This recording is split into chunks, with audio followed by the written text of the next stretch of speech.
الله أكبر.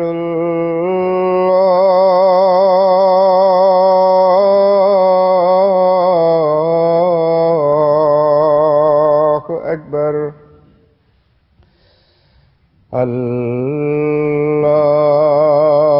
الله أكبر.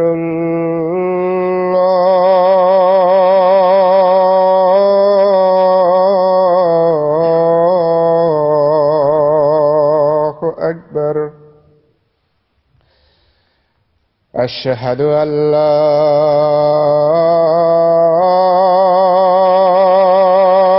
إله إلا الله.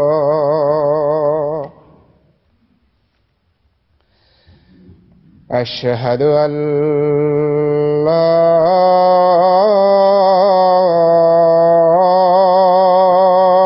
إله إلا الله. أشهد أن محمدا رسول الله.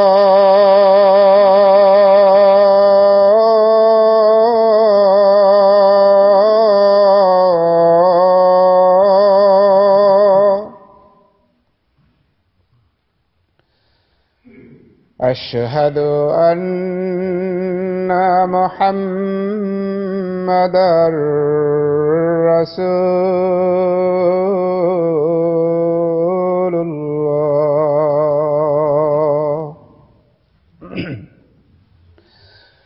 حي على الصلاة.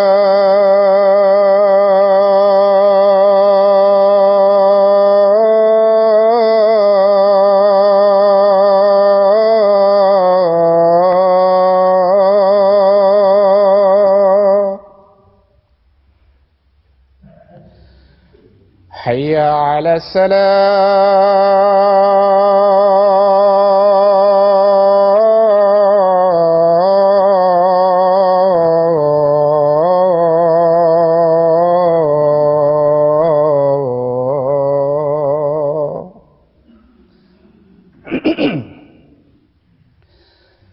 حي على الفلاح.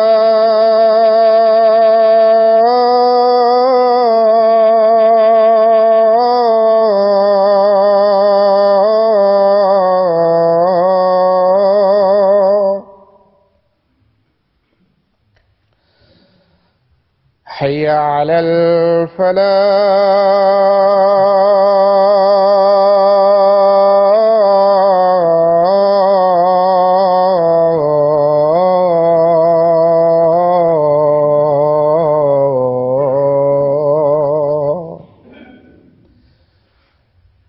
الله أكبر.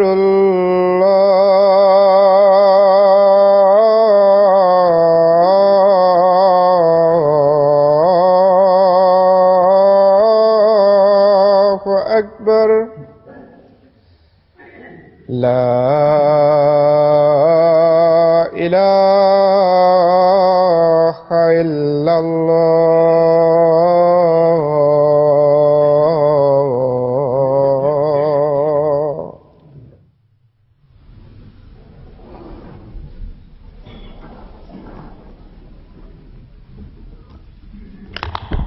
अस्सलाम वालेकुम रहमतुल्लाह।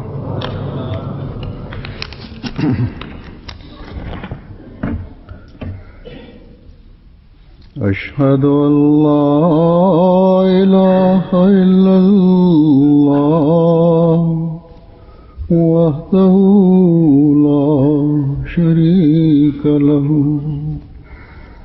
व अशहदु अन्ना मुहम्मदन अब्दुहु व रसूलुहु। अम्मा बादु फ़अऊज़ु बिल्लाहि मिनश शैतानिर रजीम। बिस्मिल्लाहिर रहमानिर रहीम। अल्हम्दुलिल्लाहि رب العالمين الرحمن الرحيم مالك يوم الدين إياك نعبد وإياك نستعين اهدنا الصراط المستقيم صراط الذين أنعمت عليهم غير المغضوب عليهم ولا الضالين.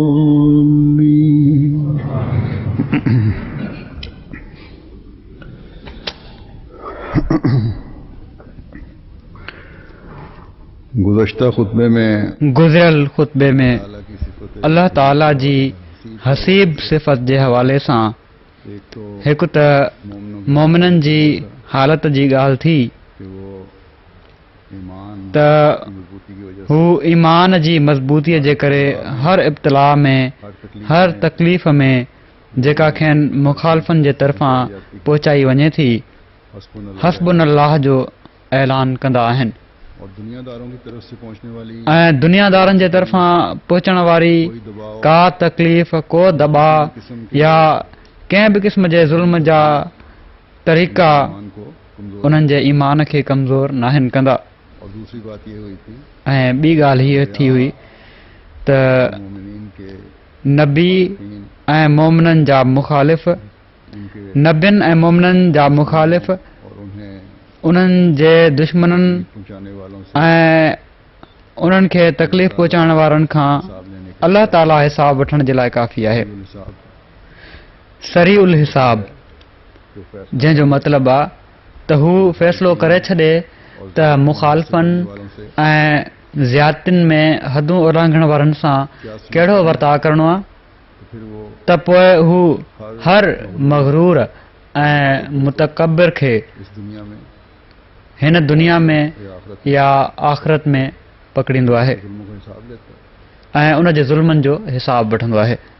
उमूमन उमूमन इंसान ज़ालिम इंसान दुनिया में अल्लाह ताला की हिन दुनिया में अल्लाह ताला जी है कंहिं पकड़ खां बचंदो आहे कि मैं त सम्झंदो आहे त मां जेको कयां पियो थो सही पियो थो कयां और ये बात उससे ऐं हीअ ॻाल्हि उनखे ज़ुल्म ऐं ज़्यादती में वधाए छॾींदी आहे।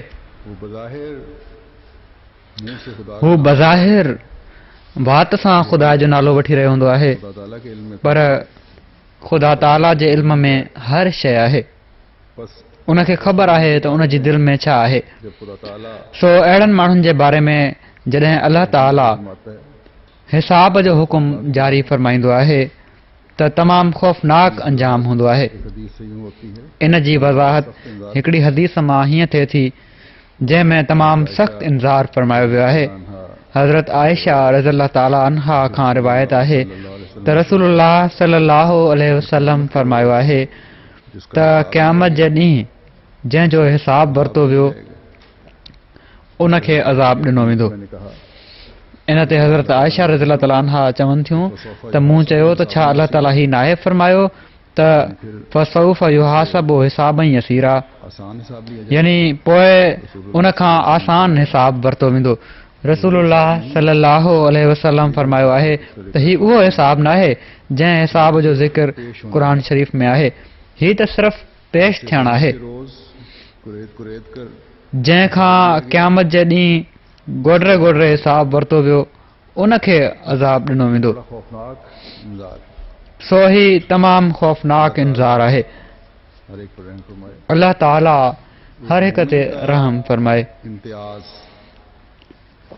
हिकिड़े मोमिन जो अलॻि शान त तक़वा ते हलणु आहे वाला अल्लाह ऐं तक़वा ते हलण वारो अल्लाह ताला जे वाला होता इनामनि मां हिसो हासिल करण वारो हूंदो आहे। है। तकवा पर चलने वाले वही हैं तक़वा ते हलण वारा उहे ई आहिनि जेके अल्लाह ताला जो ख़ौफ़ दिलि में रखियूं वेठा हूंदा आहिनि। अपने अमाल पर पंहिंजे अमलनि ते नज़र रखण जी कोशिश कंदा आहिनि और हुकूक ऐं हुकूकुल्लाह ऐं हुकूकुल इबाद जी अदायगी जी कोशिश कंदा आहिनि। और जब ये कोशिश हो रही हो ऐं जॾहिं हीअ कोशिश थी रही हुजे त उन्हनि जे लाइ अलाह ताला जी किस तरह ज़ाहिर हसीब सिफ़त कहिड़ी तरह ज़ाहिर थींदी आहे, इन बारे में अलाह ताला क़ुरान शरीफ़ में हिकिड़े हंधि पंहिंजे हसीब हुअण जो हिन तरह ज़िक्र फरमाए थो त वयरज़ुक़हु मिन हैसु ला यहतसिब वमन यतवक्कल अलल्लाह फहुव हस्बुह इन्नल्लाह बालिगु अम्रिह क़द जअलल्लाहु लिकुल्लि शैइन क़दरा। जहाँ से वो गुमान भी नहीं कर सकते। यानी हू उनखे उतां रिस्क अता कंदो आहे जिथां हू सोचे बि नाहे सघंदो। जेको अल्लाह ते तवकुल करे त हू उन जे लाइ काफ़ी आहे। यकीनन अल्लाह पंहिंजे फ़ैसिले खे पूरो करे रहंदो आहे। अल्लाह हर शइ जो हिकिड़ो मनसूबो ठाहे रखियो आहे। पहले हिन आयत खां पहिरियां अल्लाह ताला फरमाए थो यत्तक़िल्लाह त वमन यत्तक़िल्लाह यजअल लहू मखरजा, यानी जो अल्लाह का तक़वा इख्तियार करेगा यानी जेको अल्लाह जी तक़वा इख्तियार कंदो कोई न उन जे लाइ अल्लाह ताला को न को रस्तो कढी छॾींदो। कोई को अल्लाह ताला सो मुत्तक़ीअ खे अल्लाह ताला रिज़्क़ अता फरमाईंदो आहे ऐं अहिड़ा रस्ता खोलींदो आहे जेके उन जे ख़्वाब ख़्याल में बि न आहिनि हूंदा। की रिज़्क़ के लिए हिकिड़े मुत्तक़ीअ जे लाइ और सिर्फ खुदा सिर्फ़ ऐं सिर्फ़ तवक्कुल कर ख़ुदा ताला ते हिकिड़ो मुत्तक़ी रिज़्क़ जे लाइ सिर्फ़ ऐं सिर्फ़ ख़ुदा ताला ते तवकुल कंदो आहे। शुक्र खुदा ऐं जॾहिं तवकुल सचो हुजे होने का त पोइ ख़ुदा ताला पंहिंजे हसीब हुअण जो ऐं पंहिंजे काफ़ी हुअण जो नज़ारो ॾेखारींदो आहे। यहाँ ये बात याद रखनी चाहिए हिते हीअ ॻाल्हि यादि रखणु घुरिजे त जो सिर्फ रिज़्क़ मादी रिज़्क़ महदूद लफ़्ज़ न आहे जेको हिन दुनिया जे रिज़्क़ ताईं महदूद हुजे, बल्कि इन जी तमामु मानी वसी माना आहे। में हर किस्म जीअं त किए गए हैं। इन जी माना लुग़तुनि में मादी हर क़िस्म जो रिज़्क़ बि कई वई आहे। की बका के लिए ज़रूरी है, खुराक है, दुनिया जो रिज़्क़ बि जेको ज़िंदगीअ जे बका जे लाइ ज़रूरी आहे, खुराक आहे ऐं ॿियूं शयूं रुपयो पैसो आहे। इसके मानी रूहानी रिज़्क़ के इन जी माना रूहानी रिज़्क़ बि आहे, रूहानियत मिलने के भी हैं। रूहानियत मिलण बि आहे ऐं इन जी माना दौलत के भी। इल्म जी दौलत बि आहे। तमाम इंसानी को बल्कि समूरा इंसानी कवा बि इन में शामिल आहिनि। मुत्तकी इंसान को हिकिड़े मुत्तक़ी इंसान खे ऐं ख़ुदा ताला ते तवकुल करण वारे खे दुनियावी मादी सिर्फ़ की ज़रूरत नहीं होती। दुनिया जे रिज़्क़ जी ज़रूरत नाहे हूंदी, हर किस्म के रिज़्क़ बल्कि हू हर क़िस्म जे रिज़्क़ जी अल्लाह ताला खां ख़्वाहिश रखंदो आहे। रिज़्क़ के वसी तरमानों के लिहाज से रिज़्क़ जी वसी मानाउनि जे लिहाज़ खां ही मज़मून हज़रत मसीह मौद अलैहिस्सलातु वस्सलाम असां ते तमामु आला रंग में खोलियो आहे। मज़मून बयान फरमाते हैं, जब मिसालें बयान फरमाते ऐं जॾहिं पाण ही मज़मून बयानु फरमाइनि था, जॾहिं उन जा मिसाल बयानु फरमाइनि था त पोइ ही कीअं थी सघे थो त पाण सॻोरन सल्लल्लाहु अलैहि वसल्लम जे हिन ग़ुलाम सादिक जी का ॻाल्हि जंहिंखे कंहिं आला तरीन मिसाल सां बयानु करणु मक़सूद हुजे, बिना आका जे ज़िक्र जे हुजे। आप रूहानी रिज़्क़ का भी जिक्र करते हैं। सो जॾहिं पाण रूहानी रिज़्क़ जो बि ज़िक्र कनि था त सल्लल्लाहु अलैहि वसल्लम मिसाल फरमाते हैं। पाण सॻोरन सल्लल्लाहु अलैहि वसल्लम जो ई मिसाल बयानु कनि था। तक़वा में से एक ये है कि अल्लाह फरमाइनि था मुत्तकी त तक़वा जी बरकतुनि मां हिकिड़ी ही आहे त अल्लाह ताला मुत्तक़ीअ खे उन्हनि ॾुखियाइनि खां यानी ऐसी मुश्किल निजात बख़्शींदो आहे जेके दीनी ॻाल्हियुनि में हारिज थियनि, उनसे यानी अल्लाह ताला यानी अहिड़ियूं ॾुखियायूं जंहिं सां दीनी मामलनि में हर्ज थींदो हुजे, सही अल्लाह ताला उन्हनि खां अल्लाह ताला निजात ॾियाराईंदो आहे। यहाँ फरमाया अहिड़ो ई अल्लाह ताला मुत्तक़ीअ खे ख़ासि तौर ते रिज़्क़ ॾींदो आहे। हज़रत हिते सल्लल्लाहु अलैहि वसल्लम को फरमाइनि था त हिते मां मारिफ़ जे रिज़्क़ जो ज़िक्र कंदुसि। जहान का का मुकाबला पाण सॻोरन सल्लल्लाहु अलैहि वसल्लम खे बावजूद उम्मी हुअण जे सॼे जहान जो मुक़ाबिलो करणो हुयो, जंहिंमें अहले किताब, फिलोसफर, शामिल थे। आला दर्जे जा इल्मी ज़ौक़ वारा माण्हू ऐं आलिम फाज़िल शामिल हुआ। इस कदर मिला पर पाण सॻोरन सल्लल्लाहु अलैहि वसल्लम खे रूहानी रिज़्क़ एतिरे क़दुरु मिलियो जो पाण सभिनी ते ग़ालिब आया ऐं उन्हनि सभिनी जूं ग़लतियूं कढियाऊं। ही रूहानी रिज़्क़ हुयो जंहिंजो मिसाल न आहे। जो रूहानी मायदा हज़रत सल्लल्लाहु अलैहि वसल्लम पर उतरा, क़ुरान शरीफ़ जी सूरत में मिसाल नहीं मिलती। जेका रूहानी मायदा ये कुरान करीम पाण सॻोरन सल्लल्लाहु अलैहि वसल्लम ते लथी उनजो को मिसाल नथो मिले। कोई नहीं पैदा कर सकता। हीअ क़ुरान शरीफ़ जी चैलेंज आहे त हिन जहिड़ी हिकु सूरत बि को नथो ठाहे सघे, एक ऐसा इल्मी तोड़े उहा नंढी सूरत छो न हुजे। हीउ हिकिड़ो अहिड़ो रिज़्क़ आहे को दिया गया है। ऐं हिकिड़ो अहिड़ो इल्मी ऐं रूहानी ख़ज़ानो आहे जेको पाण सॻोरन सल्लल्लाहु अलैहि वसल्लम खे ॾिनो वियो आहे, के मुंह बंद करने के निशान दिखा जंहिं न सिर्फ़ पाण सॻोरन सल्लल्लाहु अलैहि वसल्लम जी ज़िंदगीअ में दुनिया जा वात बंदि करण जा निशान ॾेखारिया, बल्कि क़यामत ताईं ही ज़िंदा जावेद किताब आहे बयान किए गए हैं। जंहिंमें एक पढ़ने वाले गौर करने वाले हिकिड़े पढ़ण वारे ते, गौर करण वारे ते, तफ़कुर करण वारे ते हर नई ईजाद ऐं हर नए इल्म जा रस्ता खुलंदा पिया था वञनि। हज़रत सल्लल्लाहु अलैहि वसल्लम पर शर्त ही आहे त गौर करण जी नज़र हुजे। उसमें से जेको इल्मु पाण सॻोरन सल्लल्लाहु अलैहि वसल्लम खे ॾिनो वियो बयान हुई, उन मां उस वक्त तो सहाबा की सोच भी नहीं पहुंची। कुझु ॻाल्हियूं त अहिड़ियूं हुयूं जेके क़ुरान शरीफ़ में बयानु थियूं आहिनि। अल्लाह उन ताला ने वक़्तु फरमाया त उन्हनि ताईं असाबनि जी सोच बि न पई पहुची सघे। कि कौन कौन तंहिं करे जो हज़रत मोहम्मद किन ॻाल्हियुनि जे बारे में अलाह ताला फरमायो आहे त तोखे त तव्हांखे अञा हीअ सम्झ न आहे त कहिड़ा कहिड़ा इल्मी ख़ज़ाना आहिनि जेके हज़रत मोहम्मद रसूलुल्लाह सल्लल्लाहु अलैहि वसल्लम खे ॾिना विया आहिनि। मसलन आम मोमिन क्या एटम जे बारे में कुबार साहब उन ज़माने जा आम मोमिन त छा, वॾा वॾा किबार सहाबा जेके हुआ एटम की खौफनाकियों का उन्हनि जो बि तसवुर न हो, आप सल्लल्लाहु अलैहि वसल्लम को पर अल्लाह ताला एटम जी खौफनाकियुनि जे बारे में पाण सॻोरन सल्लल्लाहु अलैहि वसल्लम खे इल्मु अता फरमायो, फरमाया जंहिंजो नालो क़ुरान शरीफ़ हुतमा रखियो आहे ये क्या मालूम है कि हुतमा क्या है। ऐं फरमाए थो वमा अदराक मल हुतमा, मुखातिब किए गए ऐं तोखे कहिड़ी ख़बर आहे त हुतमा छा आहे। ये फरमाया कि ऐसी हाणे ही असहाबनि खे मुखातिब कयो वियो आहे।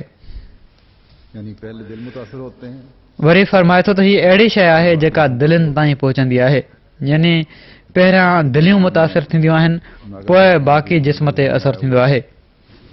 जहाँ एटम बम बड़ा जापान में नागासाकी में बि हिकिड़ो म्यूज़ियम ठहियलु आहे जिथे एटम बम किरियो हो, जंहिंमें एटम बम किरण महिल माण्हुनि जी जेका हालत हुई उनजो जहाँ बैठा नक्शो चिटरे ॿुधायो वियो आहे। वहीं बैठा रह गया, दिल बंद हो गया और उसी हालत जेको शख़्स जिथे वेठो आहे और फिर उते ई वेठो रहिजी वियो, दिल बंदि थी वई ऐं उन ई हालत में रहियो कोई खाल ऐं वगैरह पोइ और वो लटक रही है उन ई वेठल हालत में या बैठे हुए हालत लेटण वारी हालत में या बीहण वारी हालत में जिस्म ते जेका चमड़ी वग़ैरह आहे उहा रिझी वई ऐं लड़की रही आहे। बहरहाल हीउ हिकिड़ो मिसाल आहे अल्लाह ताला फरमाता है ऐं अहिड़ा केतिरा ई मिसाल मिली वञनि था।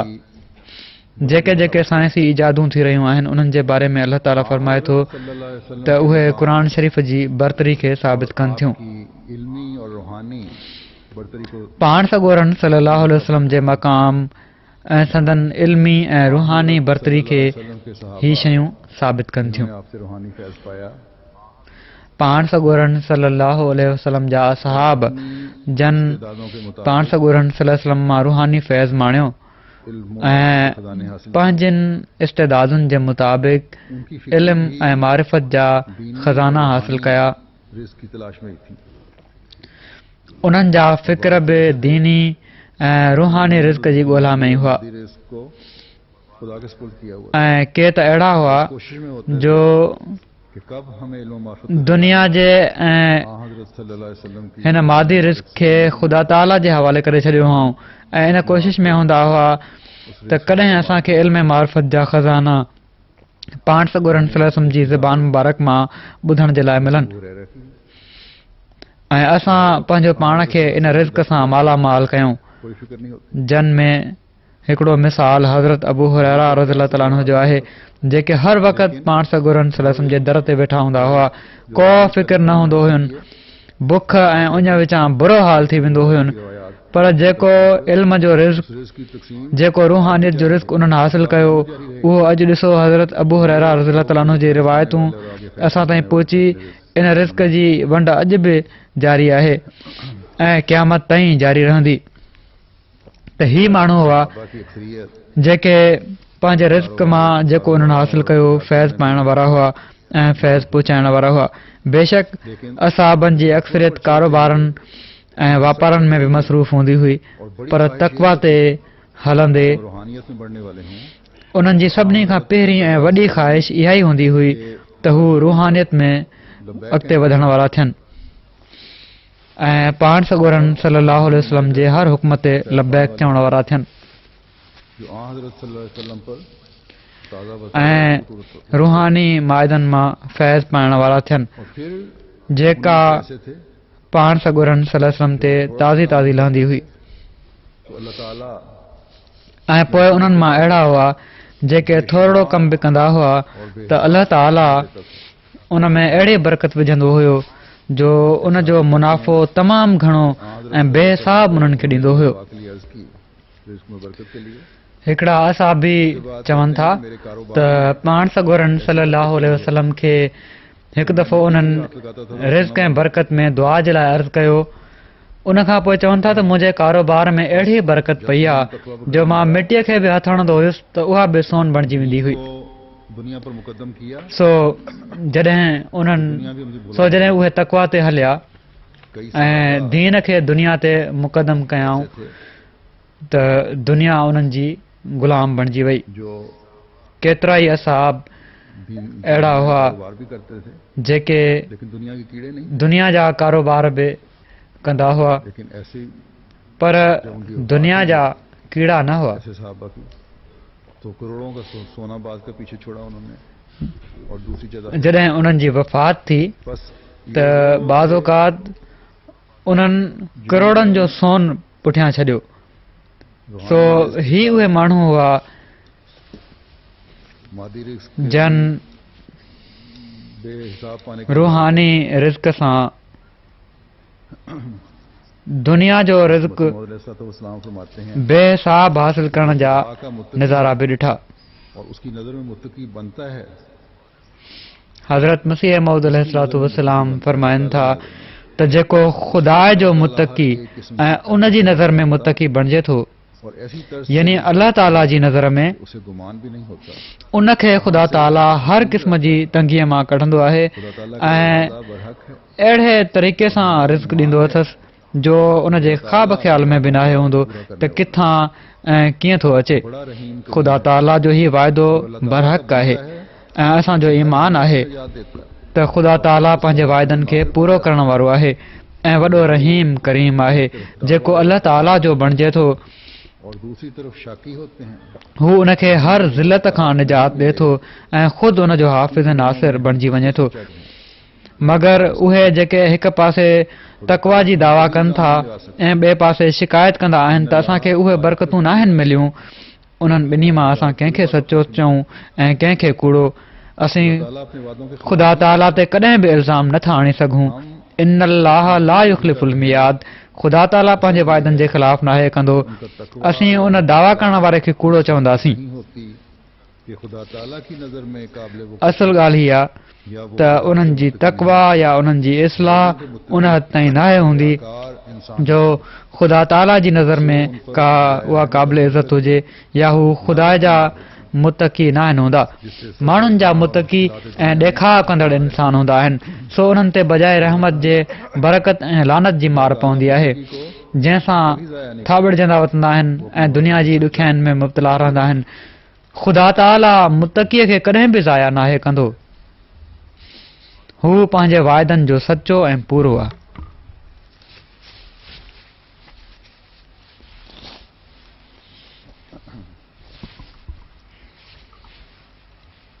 तो फरमाया कि हज़रत दाऊद ज़बूर में फरमाते हैं कि मैं बच्चा था, जवान हूँ, वरी फरमाइनि था जवानी से अब बुढ़ापा त हज़रत दाऊद ज़बूर में फरमाइनि था त मां ॿार हुयुसि, जवान थियुसि, भीख मांगते न देखा। जवानी मां हाणे कुराड़प अची वई आहे, मगर मां कॾहिं कंहिं मुतक़ी ऐं ख़ुदा ख़ौफ़ खे पिनंदे रहे ॾिठो ऐं न उन जी औलाद खे दर बदर धिका खाईंदे ऐं टुकर पिनंदे ॾिठो आहे। दूसरों के आगे फरमाइनि था ही बिल्कुलु सच आहे ऐं सही आहे त ख़ुदा ताला पंहिंजे ॿारनि खे ज़ाया नाहे कंदो ऐं उन्हनि खे ॿियनि जे हथां ऐं उन्हनि खे ॿियनि जे अॻियां हथ फैलाइण खां महफ़ूज़ रखंदो आहे। उनकी औलाद पर ये मुसीबत भला एतिरा जेके नबी थी गुज़रिया आहिनि, वली गुज़रिया आहिनि, छा को चई सघे थो त उहे पिनंदा हुआ या उन्हनि जी औलाद ते हीअ मुसीबत पई हुजे त हू दर बदर मोहताज ऐं टुकरनि जे करे घुमंदा वधंदा हुजनि? 7 पुश्त तक थी हरगिज़ न।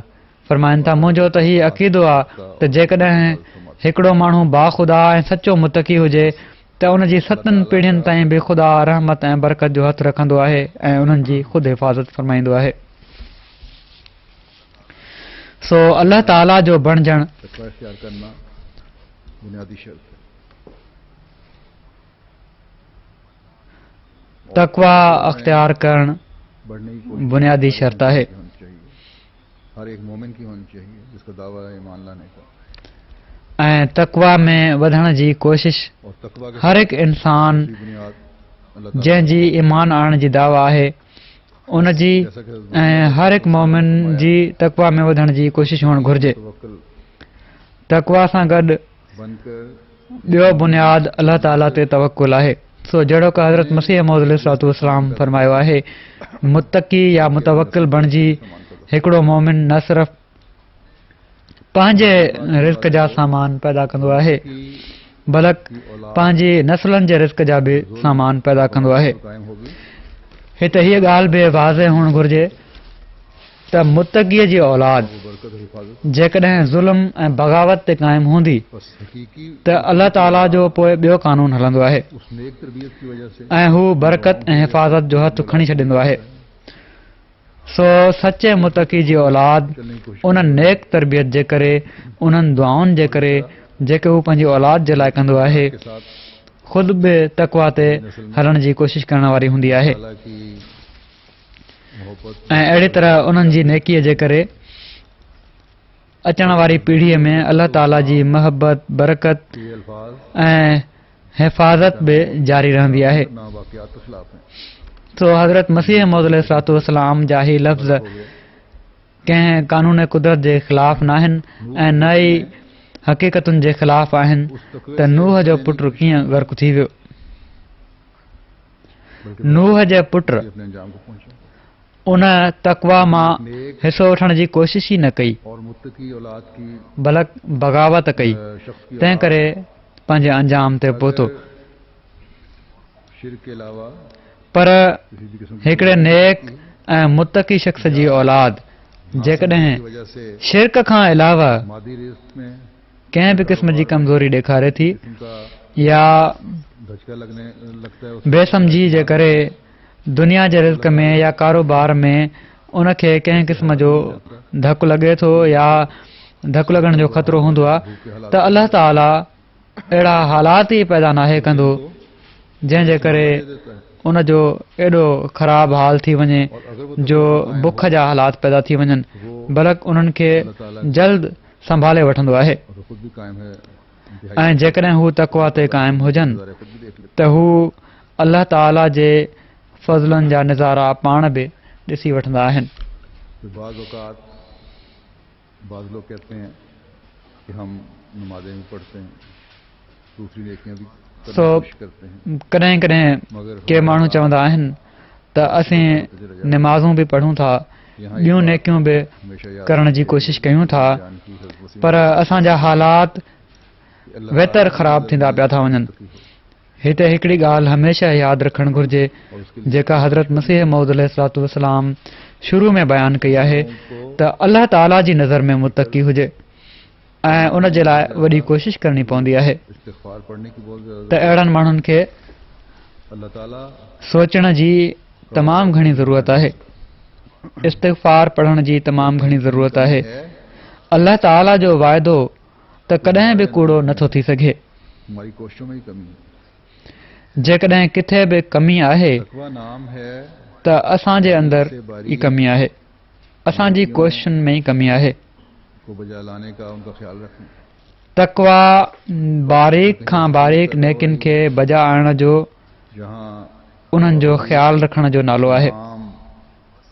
सो जेकॾहिं किथे अहिड़ी सूरत पैदा थी रही आहे जिथे बावजूद तो हमें अपने जायज़े वॾी मेहनत ऐं कोशिश जे हालात ख़राब खां बहितर ख़राब थी रहिया हुजनि त असांखे पंहिंजा जाइज़ा वठणु घुरिजनि।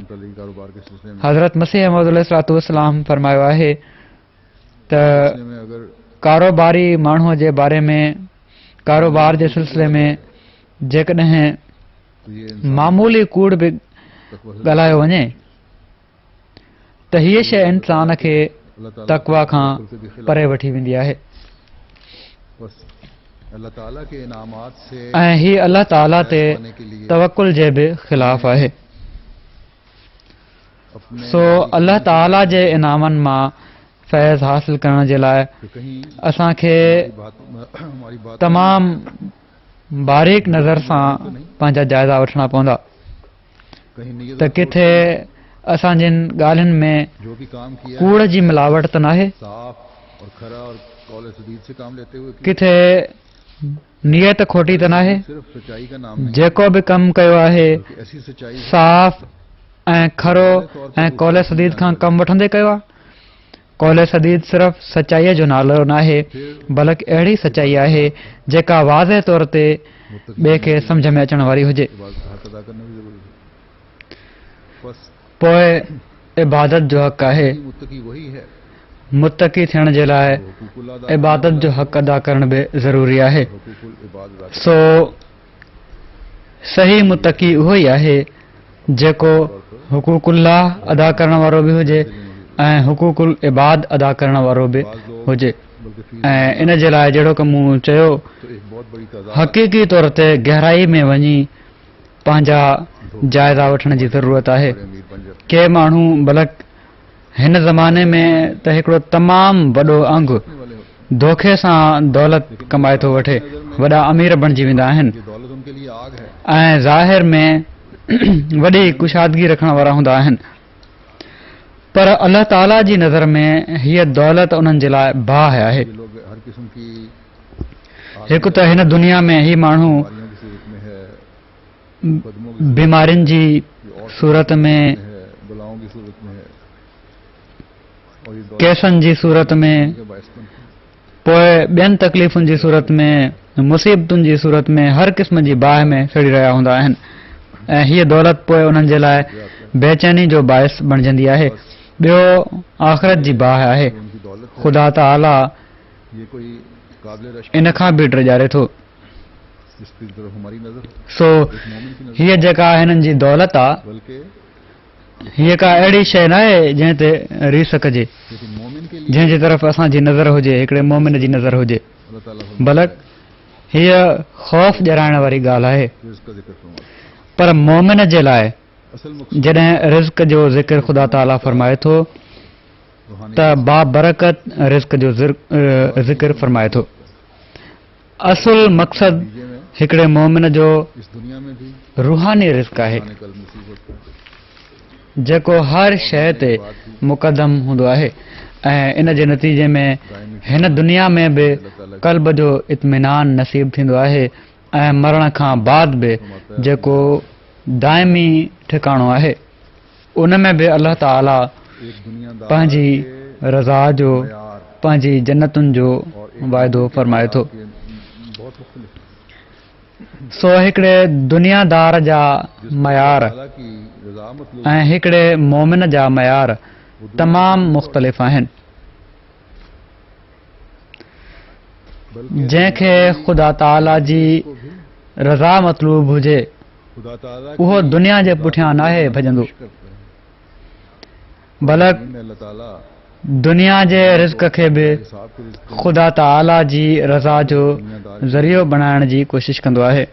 क़ुरान शरीफ़ में अल्लाह ताला मोमिन खे बग़ैर हिसाब जे रिज़्क़ ॾियणु ऐं काफ़िर ऐं दुनियादार जे लाइ हिन दुनिया जे आरामनि में ॿुॾण जो ज़िक्र कंदे फरमाए थो वयस्खरून मिनल्लज़ीना आमनू ज़ुय्यिन लिल्लज़ीना कफ़रुल हयातुद दुनिया वयस्खरून मिनल्लज़ीना आमनू वल्लाहु यर्ज़ुक़ु मन यशाअ वल्लज़ीना तक़ौ फ़ौक़हुम यौमल क़ियामा उनके लिए दुनिया की जिंदगी वल्लाहु यर्ज़ुक़ु मन यशाअ बिग़ैर हिसाब। ये उन लोगों से तमस्सुक करते हैं जो ईमान लाए त जन माण्हुनि कुफ़ुर कयो उन्हनि जे लाइ उन्होंने तक़वा दुनिया जी ज़िंदगी ख़ूबसूरत करे ॾेखारी वई आहे उनसे बाला होंगे और अल्लाह ऐं ही उन्हनि माण्हुनि सां चिथरूं कनि था जन ईमान आंदो आहे ऐं उहे माण्हू जन तक़वा अख़्तियार कई उहे क़यामत जे ॾींहुं उन्हनि खां बाला हूंदा ऐं अल्लाह जंहिंखे चाहे बग़ैर हिसाब जे रिज़्क़ अता फ़रमाईंदो आहे। दुनिया सो ही आयत जिथे कोई सब ख़ासि तौर ते काफ़रनि जे वहाँ दुनिया जी दौलत खे ई सभु कुझु सम्झण जे बारे में ॿुधाए रही आहे। दुनियादार की तस्वीर खींची तो उते दुनियादार एक मोमिन को आम हिकिड़े रंग में हर दुनियादार जी तस्वीर कैसे ये समझता है छिके ॿुधाए रही आहे ताकतवर त ज़ाहिर खुदा के नाम पर दुनियादार लेकिन दरअसल हिकिड़े मोमिन खे पंहिंजी दौलत जे करे हक़ीर सम्झंदो आहे। कर ताक़तवर पर ज्यादा बज़ाहिर खुदा जे नाले ते लेकिन उन्हें याद रखना चाहिए पर दरअसल दुनिया जे नशे में ॿुॾी कमज़ोर मोमिननि ते ज़्यादती कंदो आहे। पर उन्हनि खे यादि रखणु घुर्जे त क़यामत जो बि हिकिड़ो ॾींहुं मुक़ररु आहे ऐं उन ॾींहुं चङी तरह हुकूमत ख़बर पइजी वेंदी वाले, अपने ग्रोह की ताकत त इस्तेमाल करने वाले ज़ुल्म ऐं ज़्यादती करण वारा या पंहिंजी हुकूमत ते गुरूर करण वारा जो खुदा पंहिंजे ग्रोह जी ताक़त जो इज़हार करण वारा कामयाब आहिनि या जाती बर्दाश्त उहे कामयाब आहिनि जेके मिसकीन फिर इस तरह जेके ख़ुदा ताला जी रज़ा जे हुसूल जे लाइ हर ज़्यादती बर्दाश्त करण वारा आहिनि। तकवा इख्तियार की सो हिते सिर्फ ईमान लाना अल्लाह ताला वल्लज़ीन तक़ौ जन तक़वा अख़्तियार कयो चई इन तरफ़ तवजो ॾियाराई आहे त सिर्फ़ ईमान आणणु काफ़ी न आहे इसको हासिल बल्कि करना जरूरी है। तक़वा खे हासिल करणु मोमिनों को असुल मक़सद आहे। चाहिए। अगर तकवा नहीं तो सिर्फ इन खे हासिल करणु ज़रूरी आहे। ईमान मोमिननि खे इन पासे ध्यानु ॾियणु घुर्जे जेकॾहिं तक़वा नाहे अमूमी तौर त सिर्फ़ ईमान आणणु आलिम ख़ुदा ताला जो मुक़ररब नथो बणाए सघे। के बावजूद अॼु जॾहिं असीं उमूमी तौर ते आलम इस्लाम ते नज़र विझूं था कि जंगों में त बावजूद मोमिनों को अल्लाह ताला अल्लाह ताला जे इन वाइदे जे त जंगनि में मुसलमानों की मोमिननि खे अल्लाह ताला काफ़रनि ते बरतरी ऐं फ़ौक़ियत ॾींदो आहे। ये है कि तकवा की कमी है मुसलमाननि जी तो वादा फरमाता है हीणी हालत जो ई नमूनो ज़ाहिर थी रहियो आहे। मोमिनों के लिए खोल हीअ ॻाल्हि ज़ाहिर करे थी तो उनको गुमान त तक़वा जी कमी आहे। न त ख़ुदा ताला त वाइदो फरमाए थो त मां अहिड़ा अहिड़ा रस्ता मोमिननि जे लाइ खोलींदो आहियां जंहिंजो उन्हनि खे ख़्वाब ख़्याल बि न आहे हूंदो। हिन आयत में अल्लाह ताला फरमाए थो त मां बग़ैर हिसाब ॾींदो आहियां। नजर आता है कि खुदा ताला ने मुसलमानों की हिन बग़ैर हिसाब ॾिने वञण जो नज़ारो असांखे क़ुरून उला में नज़र अचे थो जॾहिं ख़ुदा ताला मुसलमाननि जी क़ुर्बानीनि खां तमामु घणो वधी करे उन्हनि खे अता फ़रमायो मुल्कों का ऐं जेसि ताईं और दबदबा कायम रहा उन्हनि में तक़वा जो कुझु हिसो बि क़ाइमु रहियो इस्लामी हुकूमतुनि जो रोब ऐं दबदबो क़ाइमु रहियो। खुदा ताला ने अॼु मालामाल किया हुआ बेशक दुनिया जे लिहाज़ खां किन इस्लामी मुल्कनि खे ख़ुदा ताला तेल जी दौलत सां मालामाल कयो आहे उनकी गर्दनों में डाला हुआ पर इन जे बावजूद और इस वजह से मग़रबी ताक़तुनि गरीब मुआशी ग़ुलामीअ जो ॻटु उन्हनि जी ॻिचिन में विझी छॾियो आहे ऐं इन जे करे ग़रीब दौलत काम नहीं आ रही मुसलमान मुल्कनि जी मईशत खे संभालण में जो भी सूरत हाल है ही दौलत मुसलमान कम नथी पई अचे चारा जिस तरह आना चाहिए या संभालण जूं नियतूं न आहिनि या ख़ौफ़ आहे जेका बि सूरत हाल आहे बहरहाल मुस्लमान जे ओड़ी तरह कमु नथो पियो अचे जहिड़ी तरह अचणु घुरिजे जेकॾहिं किथे ग़रीब जी मदद करणी बि हुजे त पहिरियां ई हुकूमतूं मग़रबी हुकूमतुनि ॾांहुं ॾिसंदियूं आहिनि फौजी सादो सामान के हिकु त उहो ज़मानो हुयो तादाद के लिहाज जॾहिं बावजूद कमज़ोर हुअण जे हर लिहाज से कमजोर होने के फ़ौजी ईरान की नाकाबी साज़ सामान जे लिहाज़ खां बि तादाद जे लिहाज़ खां बि दौलत जे लिहाज़ खां बि हर लिहाज़ खां कमज़ोर हुअण जे बावजूद बि हुकूमतों से टक्कर मुसलमाननि ईरान जी नाक़ाबिल शिकस्त तसवुर कई वञण वारी हुकूमत ऐं ॿियनि वॾियुनि हुकूमतुनि सां मुहाॾो अटकायो ऐं उन्हनि खे पंहिंजे मातहत कयो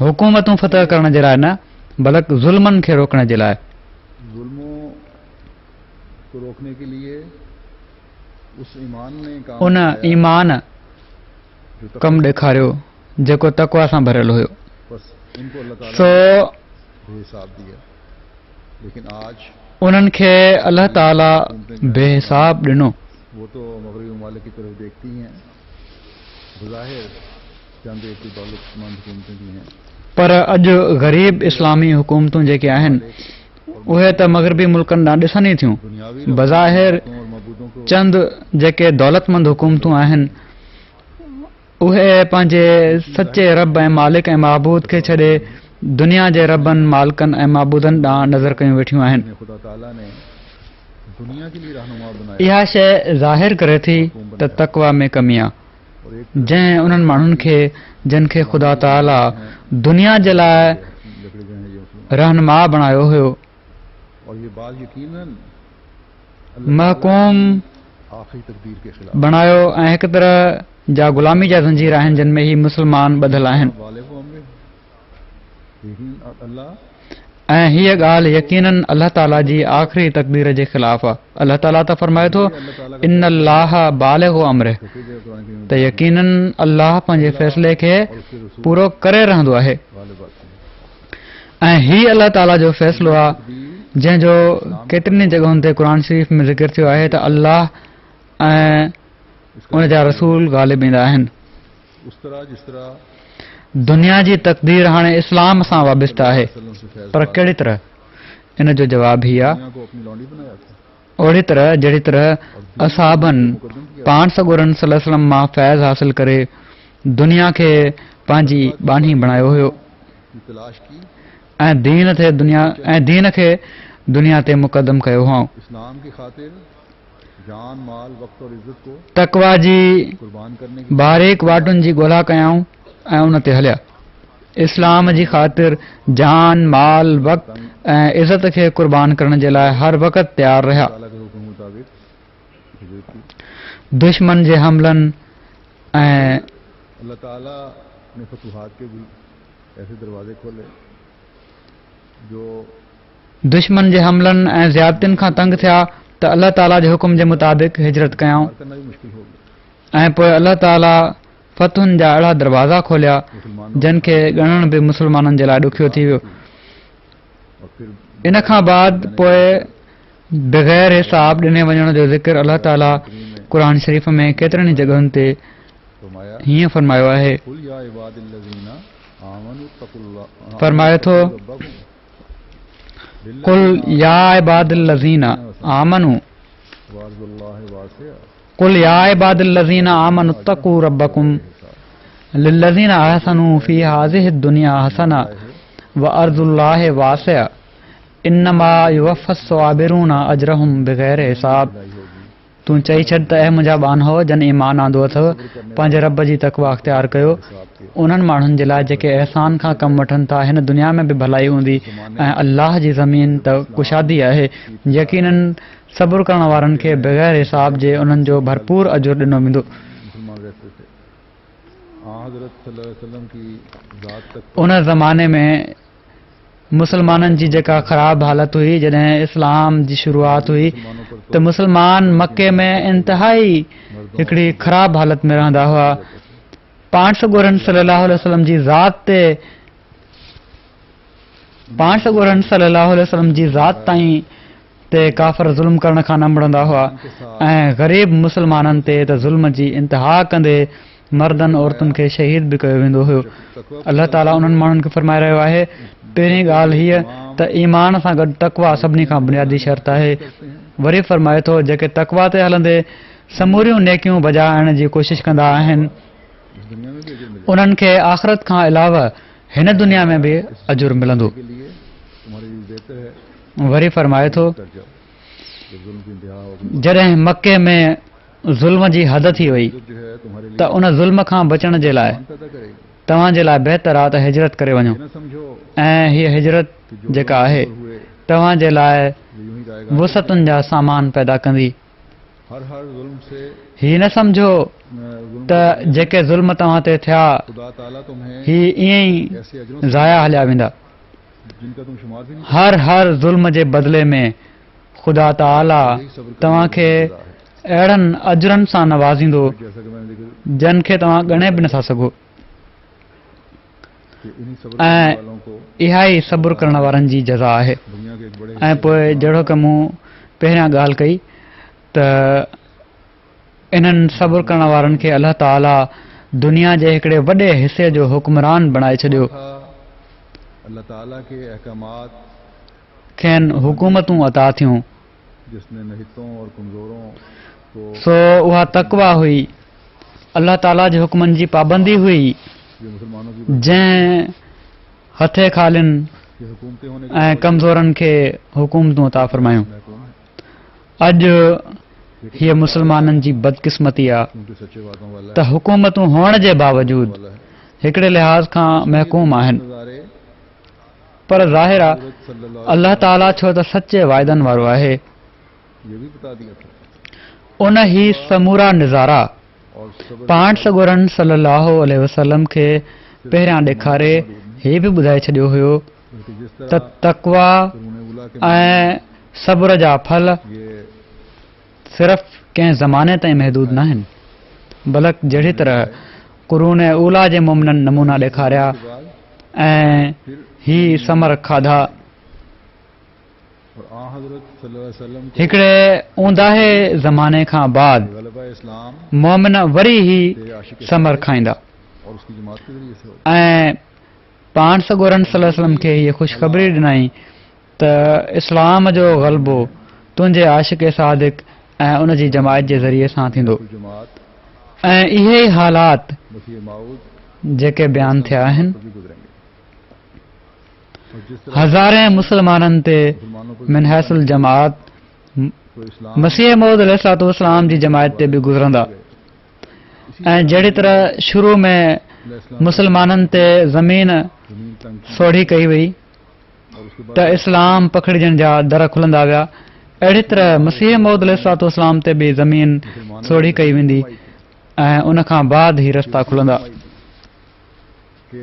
तंहिं करे पाण सॻोरनि सल्लल्लाहु अलैहि वसल्लम मुस्लमाननि खे हीअ नसीहत फरमाई हुई, बल्कि वसियत फरमाई हुई त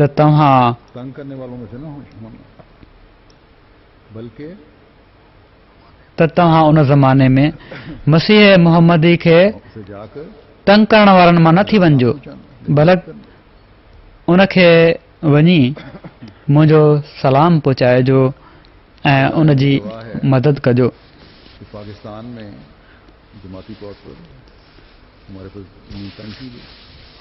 अॼु हर अहमदी शाहिद आहे त पाकिस्तान में जमाती तौर ते असां ते ज़मीन सोढ़ी कई वई आहे, मुख़्तलिफ़ क़िस्म जूं पाबंदियूं हयूं वयूं त अल्लाह ताला अॼु 195 मुल्कनि में अहमदियत जो बूटो लॻाए छॾियो। हमेशह यादि रखणु घुर्जे त माण्हुनि जी तरक़ी जमायत जी तरक़ी सां वाबस्ता आहे। इनफ़रादी नुक़साननि सां जमायत जूं तरक़ियूं रुकिजी न आहिनि वेंदियूं। पहिरें ज़माने में बि मुस्लमाननि जी शहादतुनि नयुनि हुकूमतुनि जा दर खोलिया ऐं अॼु बि अहमदनि जूं क़ुर्बानियूं अहमद जी तरक़ी जो बाहिस बणजंदियूं पयूं थियूं वञनि। जहां आ हज़रत अॼु दुनिया जो को मुल्क अहिड़ो नाहे जिथे मसीह मुहम्मदी जो पैगाम नाहे पहुची रहियो, दुनिया में इस वक्त जिथे पाण सॻोरन सल्लल्लाहु अलैहि वसल्लम ते दुरूद मोकिलण वारा नाहिनि। एमटीए के जरिए से हर जगह दुनिया में हिन वक़्तु और जब दरूद अगर एमटीए के जरिए से MTA जे ज़रिए सां हर हंधि पैगाम पहुची रहियो आहे पढ़ने वाला हो ना हो उसकी फिजाओं में ऐं जॾहिं फैल रहा है। MTA जे ज़रिए दुरूद पढ़ियो वेंदो आहे त दुनिया जे उन्हनि मुल्कनि में तोड़े को पढ़ण वारो हुजे या न हुजे, उन जी फिज़ाउनि में उहो दुरूद बहरहाल पखिड़िजी रहियो आहे। जहां इस वक्त एमटीए का चैनल हिन वक़्तु जहिड़ो कि मूं चयो, दुनिया जे 195 मुल्क, ये ज़माना दुनिया जा 195 अहिड़ा मुल्क आहिनि जिथे MTA जो चैनल ॾिठो ऐं ॿुधो पियो थो वञे, ने उनका टीवी चैनल पर दुनिया जे कंहिं ॿिए चैनल जी हीअ ज़मानत न आहे त हिक वक़्त में सभिनी खंडनि जे 195 मुल्कनि में उन्हनि जो टीवी चैनल ॾिठो ऐं ॿुधो वेंदो हुजे। बाज़ इल्म के ऐं हीअ चैनल अहमदिन खां अलावा गैरस जमात बि ॾिसंदा आहिनि, के एतिराज़ ॻोल्हण जे लाइ ॾिसंदा आहिनि, के इल्म खे हासिल करण जे लाइ ॾिसंदा आहिनि, पर बहरहाल ॾिठो ज़रूरु वञे थो।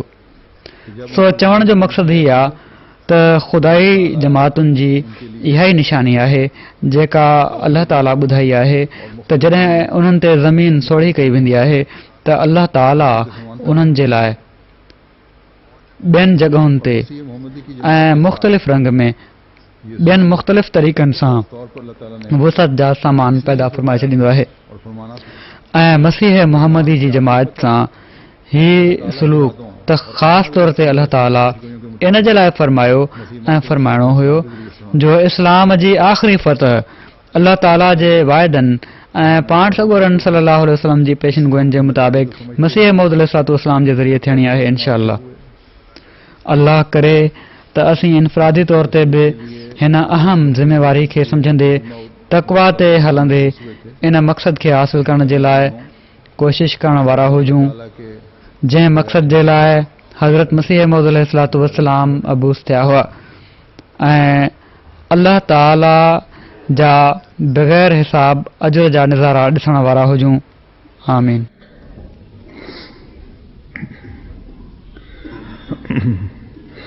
अल्हम्दुलिल्लाह नहमदुहु व नस्तईनुहु व नस्तगफिरुहु व नु'मिनु बिही व नतवक्कलु अलैहि व नऊज़ु बिल्लाहि मिन शुरूरि अनफुसिना व मिन सय्यिआति अअमालिना मन यहदिहिल्लाहु फला मुदिल्ल लहु व मन युद्लिल्हु फला हादिय लहु व नशहदु अन ला इलाहा इल्लल्लाह व नशहदु अन्ना मुहम्मदन अब्दुहु व रसूलुहु। इबादल्लाह रहिमकुमुल्लाह इन्नल्लाह यअमुरु बिल अदलि वल इहसानि व ईताइ ज़िल क़ुर्बा व यन्हा अनिल फ़हशाइ वल मुनकरि वल बग़ि यअज़ुकुम लअल्लकुम तज़क्करून।